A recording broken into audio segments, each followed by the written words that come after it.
Out front tonight, Trump's face going on a coin called the Trump coin amid an unprecedented shutdown with threats of mass firings, federal funding pulled only from states that didn't vote for Trump. The U.S. government had an announcement today.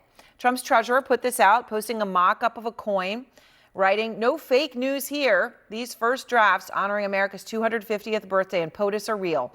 Looking forward to sharing more soon once the obstructionist shutdown of the United States government is over." Well, I'm glad he clarified that was real, because you probably would think it was some sort of an AI joke. But I guess they say it. So look at the coin on the front. Trump's face. On the back, Trump fist in the air. Very similar, of course, to this image, right? Take a look at that, and then take a look at the other image of him in Butler, Pennsylvania. Okay.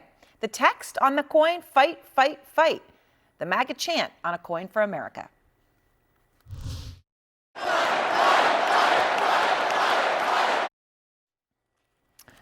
So, well, where should we start with this? I mean, I started by saying time was spent on this by releasing it today during this unprecedented shutdown. And as the coin makes a mockery of an American dollar, it joins Congress, where the Senate today once again failed to reopen the government. And just moments ago, Speaker Mike Johnson gave the House all of next week off. No votes, not even required to be in Washington. No effort to reopen the government, which, of course, would also mean seating the new Democratic Congresswoman, who is the vote that will force Johnson to hold a vote on releasing the Epstein files. I mean, is this all about Epstein? I mean, it makes no sense, though. That's the thing. So you start thinking about things like that. I mean, why is the government shut? Why is no one making any effort to reopen it? And the person who is usually out talking is again oddly silent. For a third day, Trump opting not to take reporter questions, other than taping a friendly interview with a pro-Trump outlet earlier this week and taping a video about Hamas tonight. We've seen very little of Trump. He has certainly not been taking questions. Well, the next time we're expected to see him in public, according to his schedule, is Sunday. And so what do we have of him this week? Well, we've got a little taste of the only interview he did this week that we saw with one of his favorite outlets, OAN. You delivered historic tax cuts in under 6 months. You're the president of the United States. You have a gazillion things to do every day. You're trying to end wars.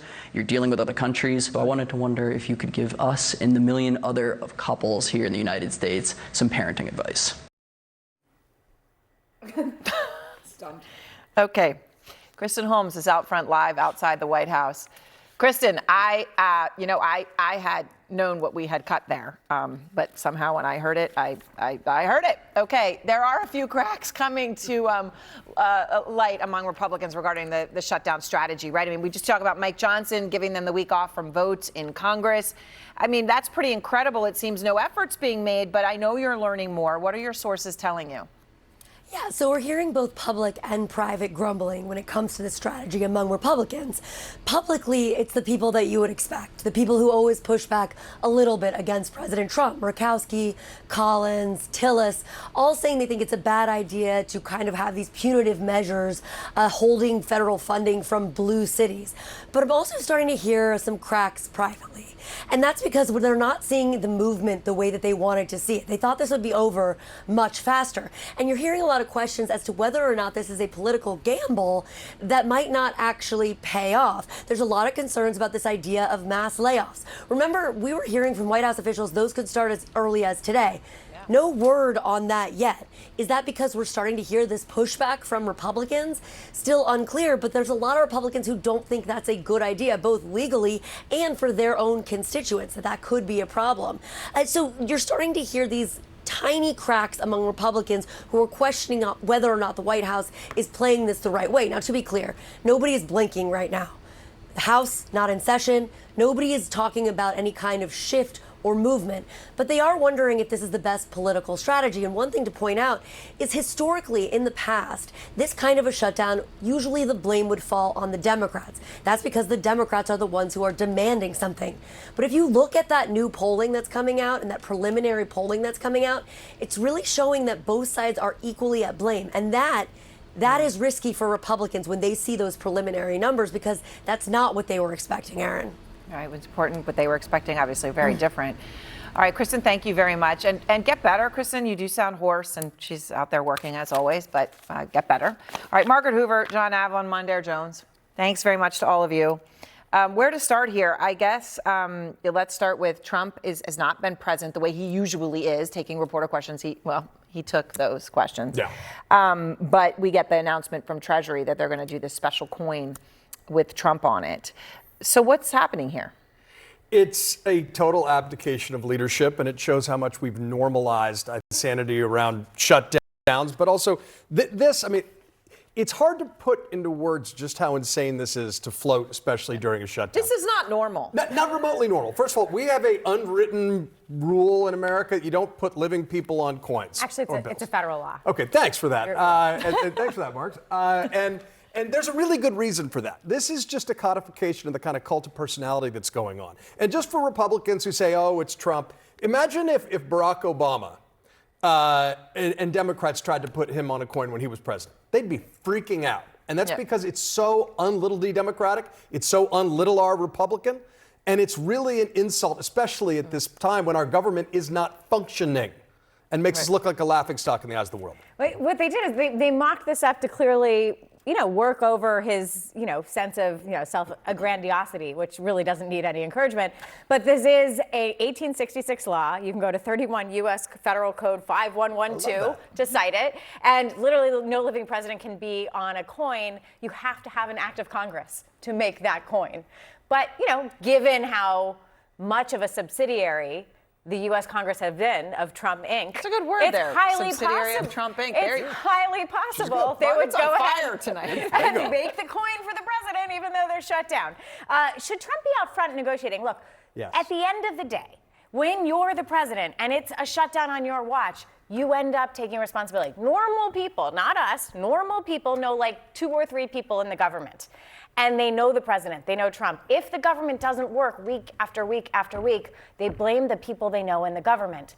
That's why, actually, this isn't looking great for Republicans. And the more Trump is out front and the more it's not happening, the more it's not going to get fixed, and he will be blamed. And so do you see something worrisome in those numbers that Kristen was just talking about? I'm not sure which polling she was referring to, but I think I've seen the same thing that Margaret has seen, and that shows that decisively Republicans are being blamed by the American people over Democrats for this. And they understand that something's not normal about what we've been experiencing since January 20th of this year. And that if Democrats are going to pick this fight to make sure that the health insurance premiums of Americans don't double or triple because of the expiration of these tax credits that Republicans are trying to force into existence, then that's a fight worth having.